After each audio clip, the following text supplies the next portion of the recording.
Alhamdulillahi Rabbil Alamin.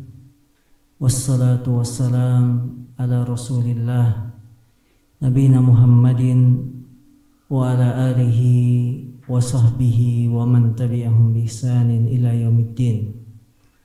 Asyhadu an la ilaha illallah wahdahu la syarikalah wa asyhadu anna Muhammadan abduhu wa rasuluhu la nabiyya ba'dah. Para jemaah yang dimuliakan Allah Subhanahu wa taala, alhamdulillah kita bersyukur sudah melaksanakan salat subuh secara berjamaah yang sebelumnya didahului dengan salat sunnah 2 rakaat. Rasulullah SAW mengatakan rakaatul fajri khairun minad dunya wa ma fiha. Salat sunnah 2 rakaat sebelum salat subuh pahalanya lebih baik dari dunia dan seisinya. Maka jika salat sunnah sebelum subuh pahalanya lebih baik dari dunia dan seisinya, apalagi salat subuhnya. Salat sunnahnya saja pahalanya apa? Lebih baik dari dunia dan seisinya. Itu salat sunnahnya. Apalagi salat wajibnya, yaitu salat subuhnya. Tentu lebih baik daripada dunia dan seisinya. Ya, melebihi kebaikan salat sunnahnya. Para jemaah yang dimuliakan Allah SWT, waktu subuh atau waktu pagi adalah waktu yang diberkahi, waktu yang baik. Rasulullah SAW beliau bersabda, Allahumma barik ummati fi bukuriha. Ya Allah, berkahilah umatku di waktu pagi mereka. Karena waktu subuh manusia setelah beristirahat mendapatkan energi, tenaga yang baru, sehingga dengan tenaga yang baru ini dia siap beraktivitas mencari keutamaan Allah Subhanahu wa taala. Maka Rasulullah mendoakan, berkahilah umatku di dalam waktu pagi mereka. Dengan demikian, waktu pagi jika dimanfaatkan dengan sesuatu yang bermanfaat, maka ini akan menjadi keberkahan.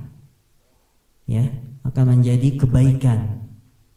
Bagi yang punya usaha bisa membuka usahanya pagi-pagi dengan mengharapkan keberkahan Allah.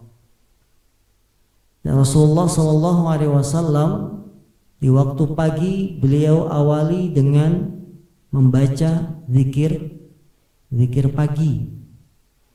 Di antara doa atau zikir pagi yang Rasulullah baca di waktu subuh setelah salat subuh adalah doa yang berbunyi, Allahumma inni as'aluka ilman nafi'a wa rizqan tayyiba wa amalan mutaqabbala.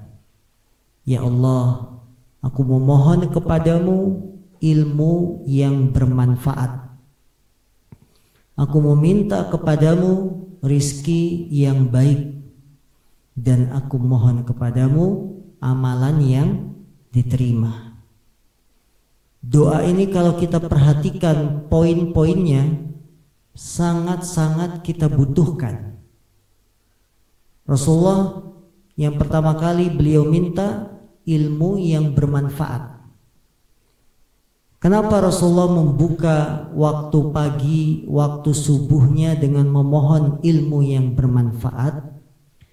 Karena ilmu yang bermanfaat itu modal dasar, modal untuk mencari rizki yang baik, dan modal untuk diterimanya sebuah amalan. Maka Rasul tidak mendahulukan minta rizki dulu, enggak. Tapi Rasul minta apa? Ilmu. Rasulullah tidak meminta dulu supaya amalannya diterima, membuka pagi hari dengan permohonan amalan diterima, tidak. Tapi Rasul buka waktu pagi harinya dengan minta ilmu yang bermanfaat. Karena ilmu ini modal kita sebelum usaha kerja, sebelum dagang, dan modal kita sebelum aktivitas ibadah yang lainnya. Apa yang disebut dengan ilmu bermanfaat? Al-Imam Ibn Rajab dalam kitabnya Jami'ul Ulum wal Hikam, beliau, atau dalam kitab yang lain Fadlul Ilmi Salaf alal Khalaf, ya, beliau menyebutkan bahwa ilmu yang bermanfaat adalah ilmu yang mempelajari Al-Quran, mempelajari firman Allah Subhanahu wa Ta'ala, mempelajari hadis Rasul Sallallahu Alaihi Wasallam. Karena ilmu itu ada dua, ada yang bermanfaat dan ada yang tidak bermanfaat. Yang tidak bermanfaat contohnya ilmu apa, Pak? Ilmu pelet. Nah, ilmu pelet dipelajari, yang kalau baca ini baca itu nanti disemburin di depan wanita yang akan kita pelet, ya, sehingga ketika sudah disemburin atau ditiup, wanitanya tergila-gila sama antum, walaupun antum itu tidak ganteng-ganteng banget. Itu namanya ilmu apa? Pelet. Ini bukan ilmu manfaat. Kan manfaat Pak Ustadz, dapat perempuan cantik, ya, itu manfaat apa, ya? Jadi ilmu bermanfaat itu ilmu yang memang berdasarkan Al-Quran dan hadis Rasul SAW. Ilmu sihir, ilmu pelet ini hanya akan mendatangkan dosa, mendatangkan murka Allah Subhanahu wa Ta'ala. Tapi kalau belajar Quran, belajar hadis, mendatangkan manfaat dunia akhirat. Dengan membaca Quran, hati jadi tenang. Ala bidzikrillahi tatmainnul qulub. Allah berfirman, ketahuilah dengan mengingat Allah hati ini menjadi tenang. Obat kegalauan, ya, yang masih galau di akhir tahun 2017, obatnya apa? Baca Quran, Mas. Bukan apa? Bukan malah tambah galau 2017. Jadi Quran itu akan mengobati penyakit-penyakit kita. Al-Quran akan memberikan petunjuk. Ini namanya ilmu yang bermanfaat kalau kita membaca, mempelajari, mendalami Quran. Kemudian belajar hadis Rasul Sallallahu Alaihi Wasallam, sunnah Nabi. Ya, tadi malam kita sudah bahas satu hadis. Ini ilmu yang bermanfaat. Karena ilmu ini sangat kita butuhkan. Ilmu yang bermanfaat sangat kita butuhkan, melebihi kebutuhan kita terhadap makan dan minum. Bapak-bapak coba bayangin, dari sejak lahir, ya, dari perut ibu kita sampai nanti meninggal butuh ilmu agama, ilmu yang manfaat. Anak lahir, orang tuanya ngapain? Hah? Diapain? Anak bayi yang baru lahir ini diazanin, ya, diapain lagi? Dikasih kurma yang manis-manis. Ini butuh ilmu nggak? Butuh ilmu. Sebagian orang ketika anak lahir, ya, hanya didiamkan saja, bahkan dibawa-bawa, dilumurin darah. Nah.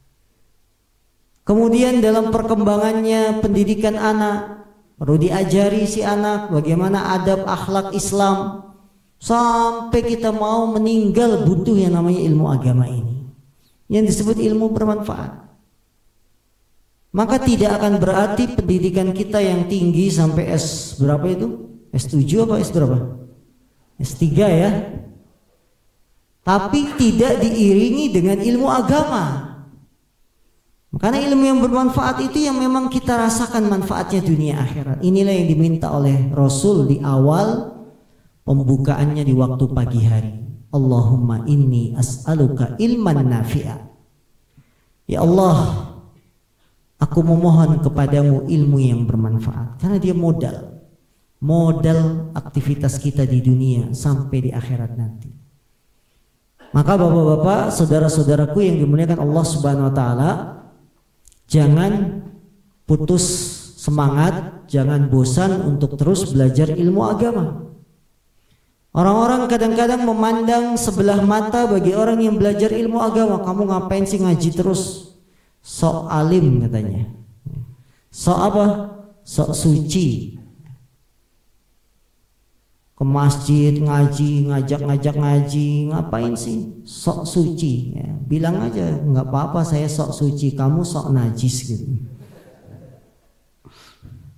Ya, artinya kita jangan putus belajar, apalagi belum menikah. Ini butuh modal jadi bapak itu ya. Bukan enaknya saja yang dipikirin. Punya istri, punya tanggung jawab, butuh ilmu agama. Rumah tangga yang tidak dibangun dengan ilmu agama akan timbul konflik setiap saat karena tidak didasari dengan ilmu agama. Maka kita mohon pada Allah agar kita diberikan ilmu yang bermanfaat. Yang kedua, Nabi SAW meminta di waktu subuh, di waktu pagi hari, beliau meminta rizki yang baik. Allahumma inni as'aluka ilman nafi'a wa rizqan tayyiba. Ya Allah, aku memohon kepadamu rizki yang baik. Karena umumnya manusia akan memulai aktivitasnya mencari rizki di pagi hari. Makanya saudara-saudaraku, waktu pagi itu waktu yang sangat baik untuk cari rizki. Ya. Kecuali shift 3 ya, capek kayaknya. Harus tidur ya. Bisa nggak tidur? Nggak bisa ya, ngantuk. Ya.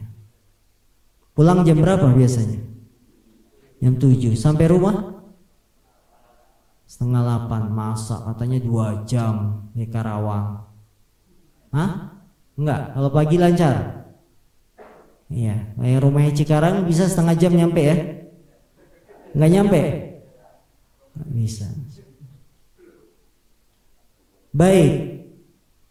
Nah, Rasul meminta di pagi hari di waktu subuh rizki yang baik, rizqan thayyiba, rizki yang baik. Karena rizki itu bukan hanya banyak, bukan hanya mewah, tapi yang kita minta berkahnya dari rizki tersebut, yaitu yang baik.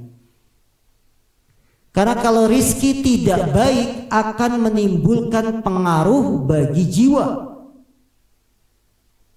Rasulullah SAW beliau bersabda, "Ma nabata damun wala lahmun an sukhtin illa an-naru aula bihi." Tidaklah daging dan darah yang tumbuh karena penghasilan harta yang haram kecuali neraka lebih berhak baginya. Kalau rezeki yang tidak baik itu akan berpengaruh bagi jiwa kita. Anak yang kita kasih nafkah, istri kita kasih nafkah, daging dan darah yang tumbuh dari harta yang haram, neraka lebih berhak. Itu jika rizkinya apa? Tidak baik. Dan betapa banyak saudara-saudaraku yang dimuliakan Allah, usaha-usaha mencari rizki pada zaman kita sekarang ini yang tidak baik. Bekerja, berusaha, dagang dengan cara tipu menipu, ya, bikin investasi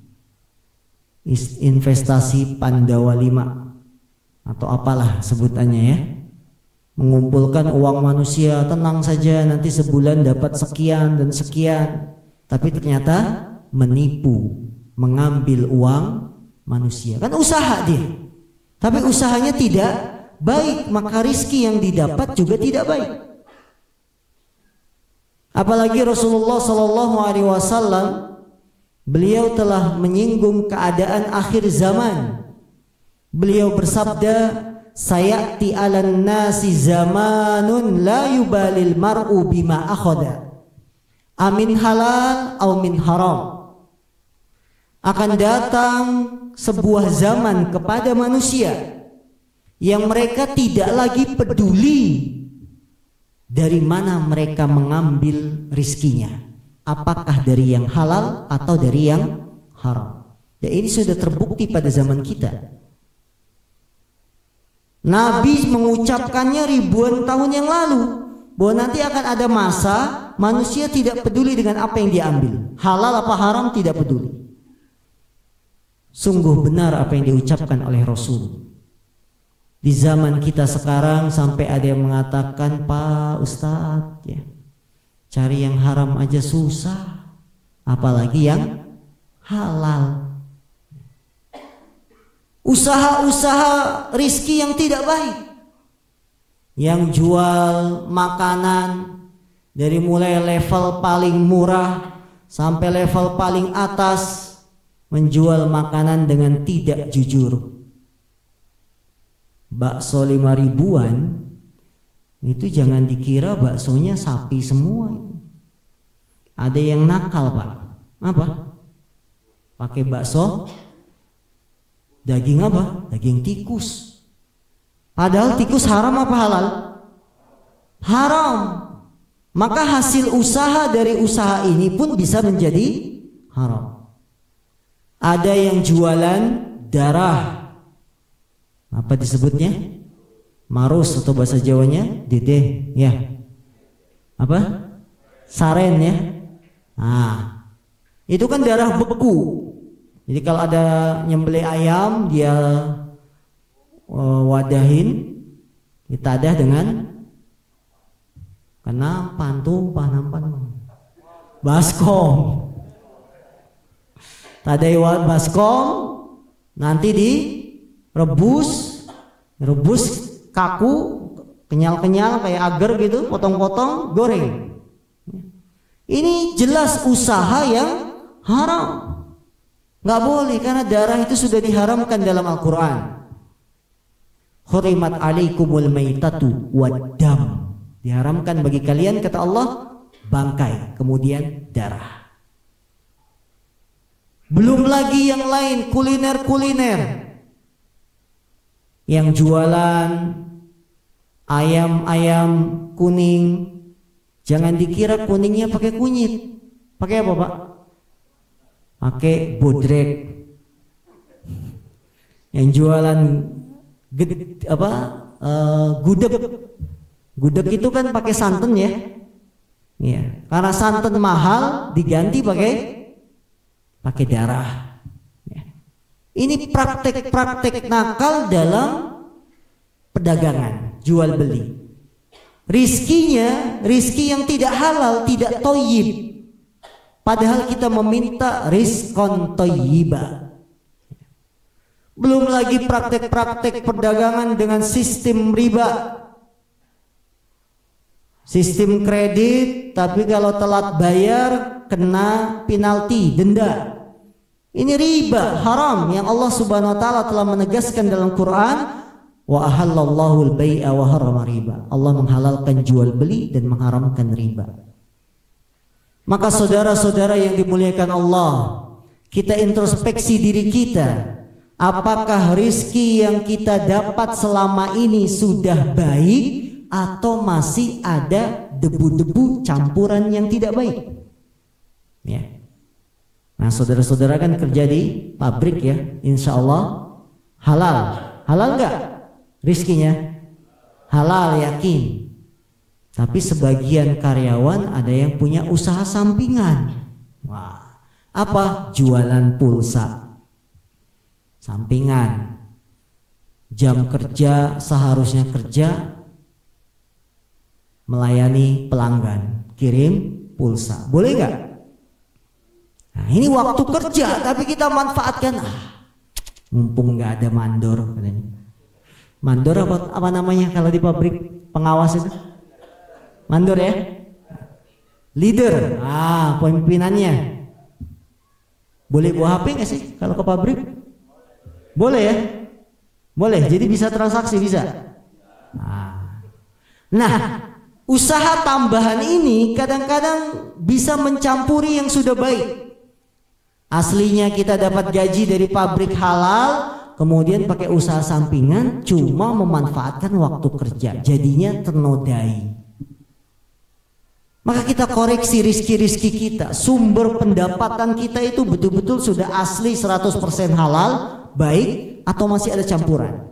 Karena nanti saudara-saudara yang dimuliakan Allah, pada hari kiamat kita akan ditanya tentang penghasilan rizki kita. Rasulullah SAW beliau bersabda, La tazulu qadama ibni Adam yaumal qiyamah hatta yus'ala an arba.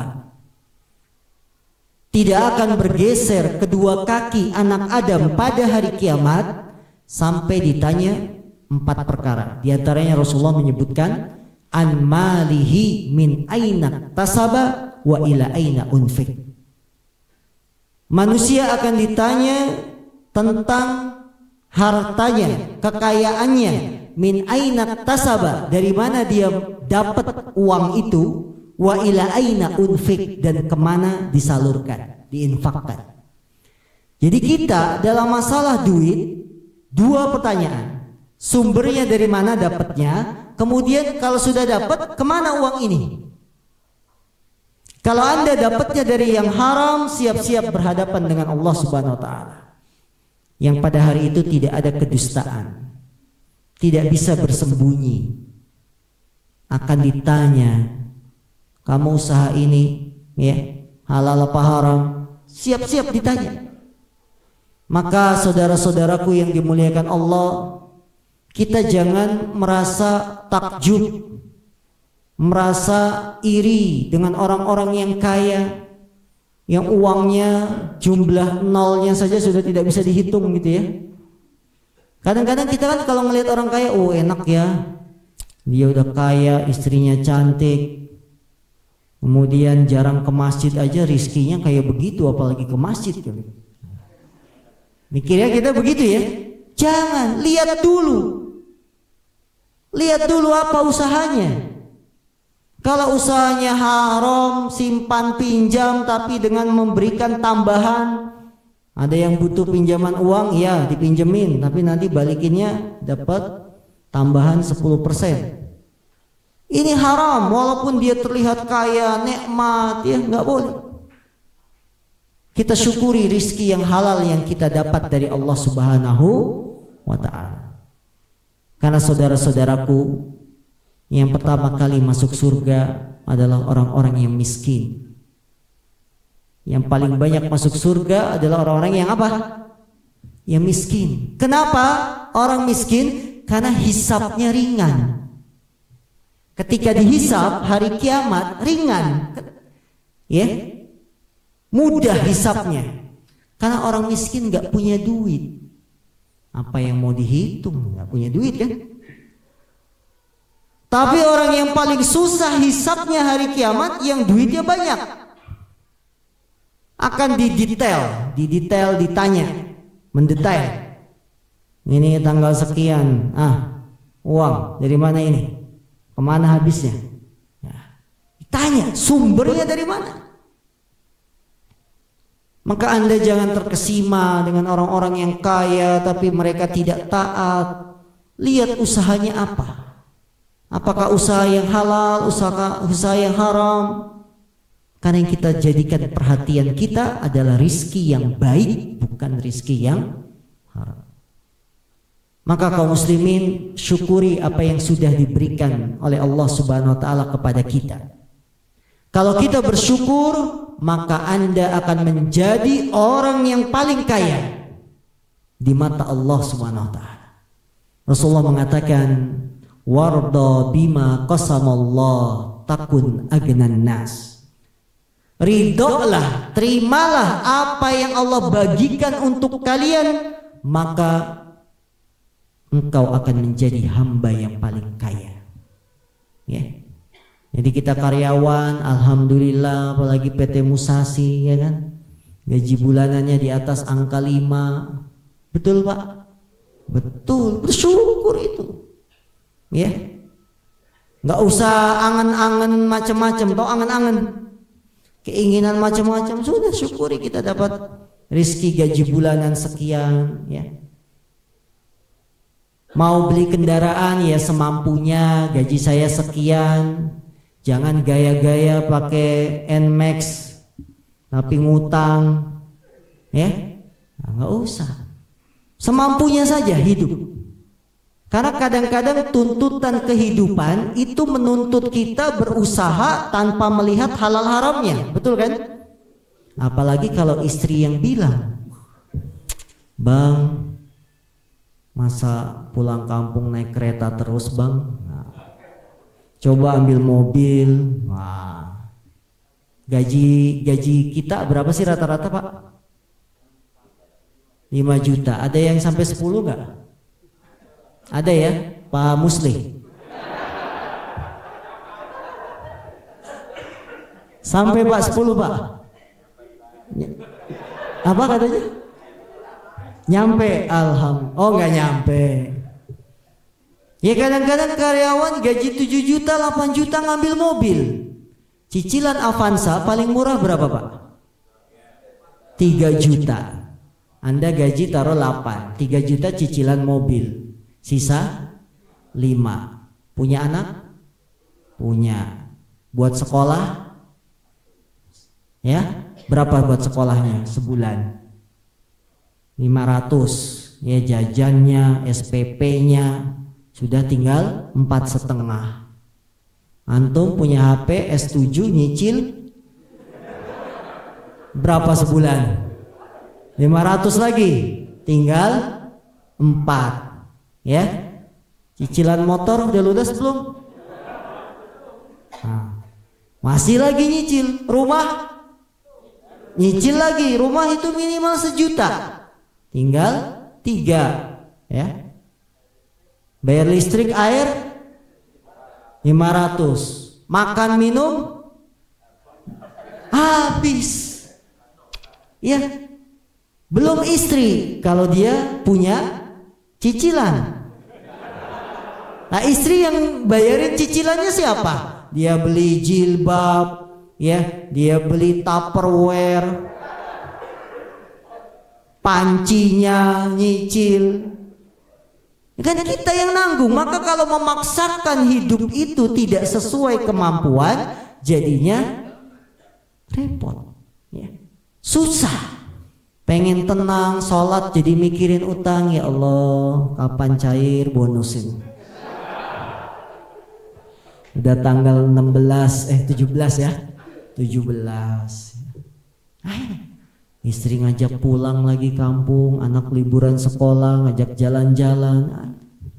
Maka kita biasanya tuntutan hidup itu akan menuntut kita berpikir usaha yang lain, cuma tidak berpikir halal atau haram. Ini yang salah. Kalau tuntutan hidup kita berpikir usahanya yang halal, bagus. Ya, semakin semangat kerja, cari usaha sampingan untuk menghidupi anak istri, tapi yang halal, bagus. Tapi kadang-kadang orang tertutupi matanya dan akalnya.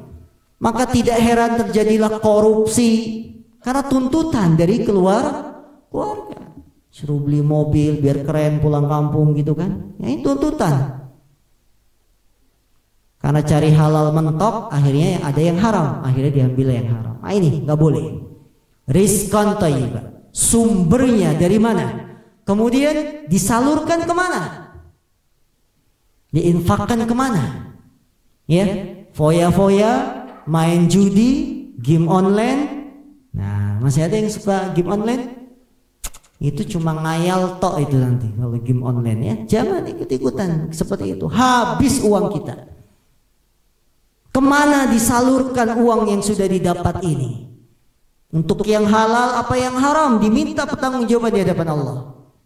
Apalagi kita akhir tahun nanti, ya, malam tanggal 1, duit sudah seperti tidak berharga, dibakar.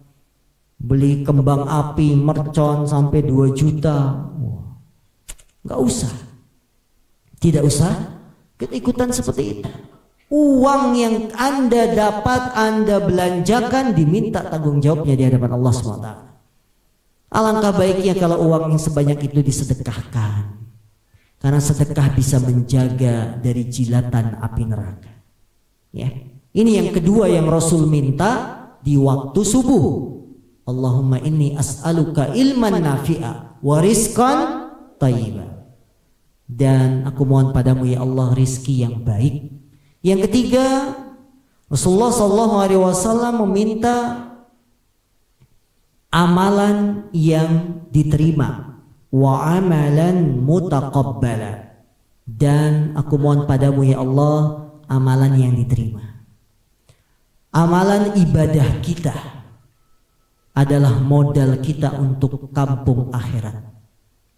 Maka jadikan cita-cita terbesar kita dengan amalan ibadah ini diterima di sisi Allah. Jangan cuma merasakan capek tapi tidak diterima di sisi Allah. Amalan yang diterima di sisi Allah yang terpenuhi dua syarat.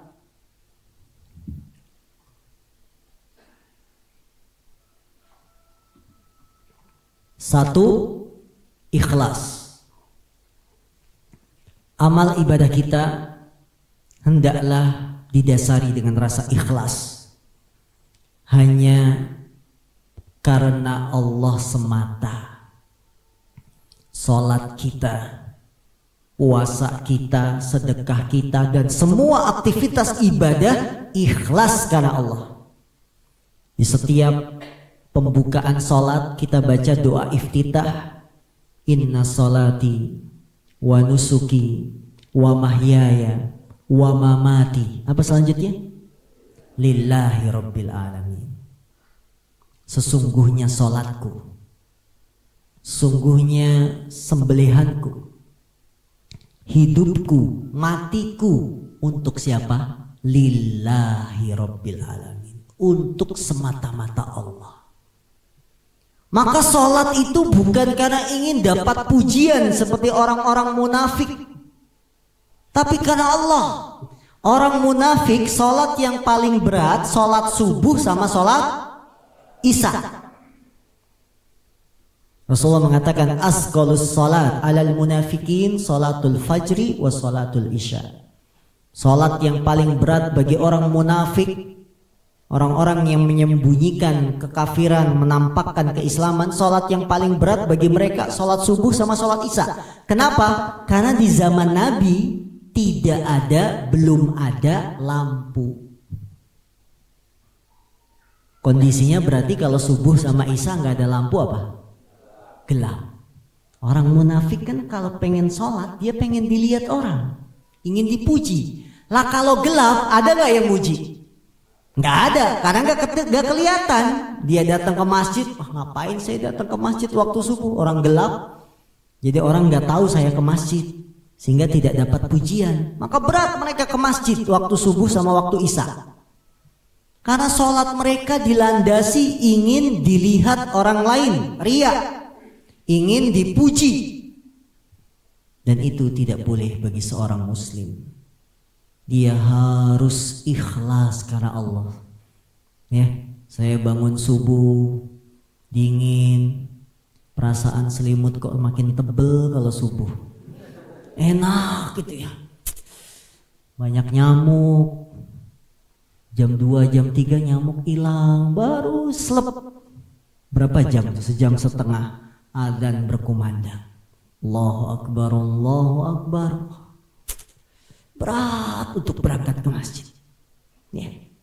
Tapi karena mengingat yang memanggil Allah, karena kita ingat salat subuh, salat yang disaksikan para malaikat, kita bangun semangat berwudu ke masjid.